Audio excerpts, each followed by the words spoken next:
Beberapa minggu terakhir kita seringkali mendengar berita di unggahan media sosial tentang perempuan yang mengalami kekerasan dan pelecehan seksual. Yang bikin sedih dan miris adalah bukan hanya kasusnya, tapi komentar-komentar yang muncul di media sosial. Kenapa perempuan tidak melapor? Kenapa baru dilaporkan sekarang? Mungkin akan ada penyebabnya. Tapi fenomena ini menunjukkan ternyata masih banyaknya perempuan yang merasa takut untuk berani bersuara di depan umum. Masih banyak perempuan yang takut untuk mendapatkan stigma di lingkungannya. Lalu muncul pertanyaan, bagaimana kita bisa membuat sebuah komunitas agar perempuan merasa aman dan dilindungi serta didengar? Dari pertanyaan itu muncullah gagasan bahwa perubahan tidak harus dari suatu kebijakan yang besar, tapi bisa dimulai dari kebijakan yang kecil. Perubahan bisa dimulai dari membentuk suatu komunitas yang bisa membuat rasa aman, perempuan bisa didengar, dan juga dipercaya. Sehingga ia bisa memberikan keberanian kepada banyak orang. Melalui presentasi ini, kami akan memperkenalkan komunitas Berani Bersuara dengan tagline dari Puan oleh perempuan untuk semua. Halo Sobat Bersuara, kami dari komunitas Berani Bersuara akan melakukan presentasi mengenai komunitas yang kami bentuk. Tapi sebelum itu izinkan untuk memperkenalkan anggota kami. Saya sendiri Jessica selaku ketua komunitas. Saya Devana Putri, wakil ketua komunitas. Saya Alia Wahyudi sebagai project manager. Saya Naila Mifara sebagai human resource atau membership. Saya Adela Sheila sebagai media mas dan media sosial. Baik, di sini ada profil organisasi. Berani Bersuara adalah organisasi yang mendukung gerakan sosial yang berfokus pada pencegahan dan penanganan pelecehan seksual terhadap perempuan, baik di ruang nyata maupun digital. Didirikan pada April 2026, Berani Bersuara hadir dari keresahan terhadap maraknya pelecehan seksual yang dialami perempuan di Indonesia. Gerakan ini memanfaatkan media sosial untuk menyebarkan edukasi, meningkatkan kesadaran serta mendorong keberanian korban dan masyarakat untuk tidak diam. Filosofi nama Berani Bersuara memiliki makna ajakan untuk melawan rasa takut dan stigma serta berani menyatakan kebenaran. Gerakan ini ingin menciptakan ruang yang aman, sportif, dan mendorong masyarakat untuk saling peduli serta menghargai satu sama lain. Visi-misi dari dibentuknya komunitas ini, yang pertama visinya pasti kita untuk mewujudkan lingkungan yang aman, yang setara, yang bebas, terutama bagi perempuan di luar sana. Misi kami juga meningkatkan kesadaran tentang kasus pelecehan seksual yang terjadi di Indonesia.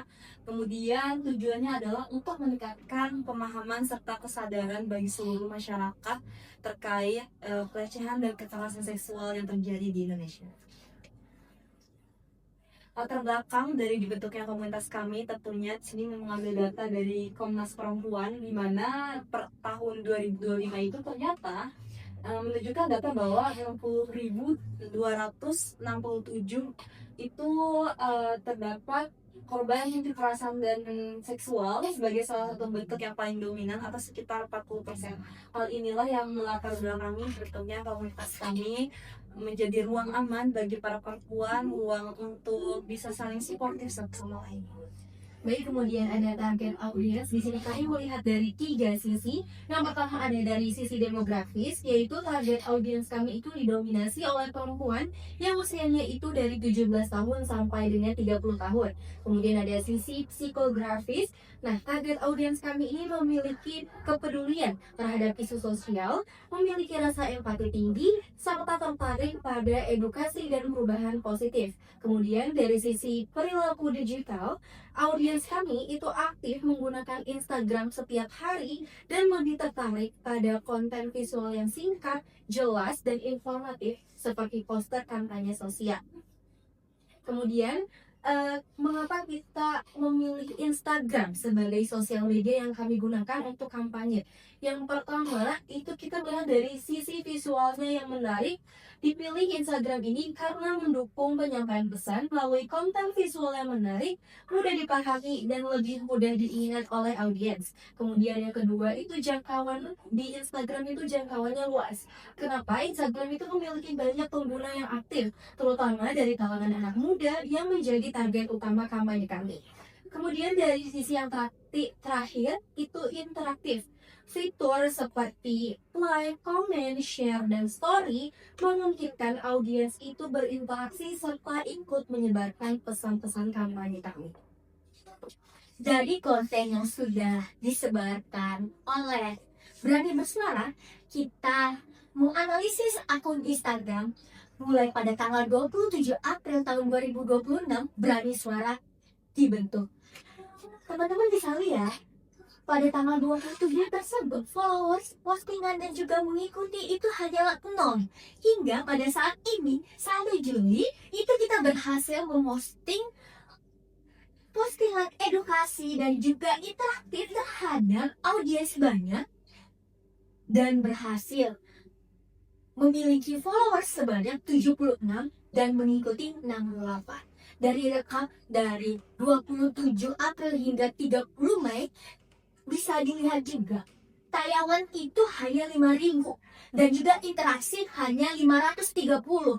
Lalu selanjutnya kita melakukan kembali dan juga melakukan diskusi terhadap teman-teman, gimana sih cara kita agar akun kita dapat dinotis, menarik, dan juga dapat dilihat oleh perempuan yang mengalami kekerasan seksual. Nah, kita berhasil juga meningkatkan branding dari periode kedua, yaitu pada tanggal 31 Mei hingga saat ini 1 Juli. Kita berhasil memiliki interaksi sebanyak 641 audiens dan juga tayangan sangat berkembang pesat sebanyak 9.011. Berdasarkan perbandingan ini, kita yakin performa akun Instagram kita mengalami tingkat signifikan yang sangat amat tinggi, sehingga kita juga yakin bahwasannya komunitas kita berhasil mengedukasi banyak orang agar ia tidak merasa sendirian. Strategi konten yang kita pakai ada edukatif, mengajak audiens memahami isu secara lebih dalam. Lalu ada informatif, berisi informasi seputar fakta. Lalu ada persuasif, mengajak audiens untuk jangan diam dan berani bersuara. Berlari berkonten, konten secara relate dengan kondisi, pengalaman, dan kehidupan. Lalu ada suportif, konten tersebut yang mendukung perempuan untuk berani bersuara dan melindungi perempuan. Contoh kasus yang kita pakai, memproduksi konten berupa kasus kekerasan seksual yang terjadi baru-baru ini. Baik, di sini ada kasus visual. Kita menggunakan 4 visual dengan warna BG1305, yaitu warna merah diidentikan dengan warna keberanian dan kekuatan. Dan warna putih diidentikan bersih, jelas, dan jujur dengan kode FF. Lalu dengan mode 00 yaitu warna hitam diidentikan melambangkan ketegasan dan kekuatan. Lalu yang terakhir ada warna kuning dengan kode D4A117. Warna kuning ini diidentikan energi, perhatian, dan semangat. Baik, itu dia pemaparan dari kami terkait latar belakang dibentuknya komunitas Berani Bersuara. Kami harap komunitas yang kami bentuk ini bisa membantu perempuan-perempuan di luar sana untuk tidak merasa sendiri, berani, dan terus melindungi korban. Berani bersuara Dari perempuan oleh perempuan untuk semua anak.